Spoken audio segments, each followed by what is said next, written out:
Petrol, diesel और CNG की बढ़ती कीमतों के बाद अब आम आदमी की एक और बड़ा झटका लग सकता है। जी हाँ, अब आपके घर का बिजली बिल भी भारी हो सकता है, क्योंकि केंद्रीय विद्युत प्राधिकरण यानी सेंट्रल इलेक्ट्रिसिटी अथॉरिटी ने बिजली के फिक्स मंथली चार्ज बढ़ाने का बड़ा प्रस्ताव दिया है। अब सवाल ये है कि फिक्स चार्ज आखिर होता क्या? ये वो तय रकम होती है जो आपको हर महीने देनी पड़ती है, चाहे आपने बिजली इस्तेमाल की हो या नहीं।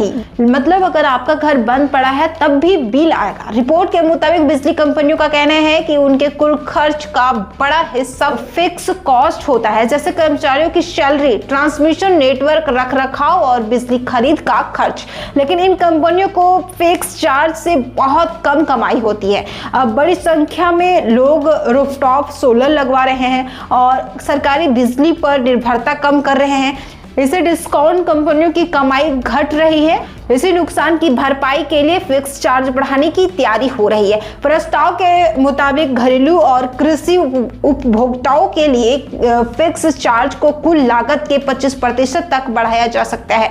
वहीं फैक्ट्री, मॉल और कमर्शियल बिल्डिंग के लिए इसे साल 2030 तक 100% तक ले जाने की योजना है। इतना ही नहीं, रूफटॉप सोलर और नेट मीटिंग इस्तेमाल करने वालों के लिए अलग टैरिफ लागू करने की भी तैयारी है। यानी आने वाले दिनों में बिजली बचाने के बाद भी आपका बिल कम नहीं होगा। अब देखना यह है कि सरकार इस प्रस्ताव को कब और किस रूप में लागू करती है। आप क्या सोचते हैं? क्या बढ़ते फिक्स चार्ज आम आदमी पर अतिरिक्त बोझ डालेंगे?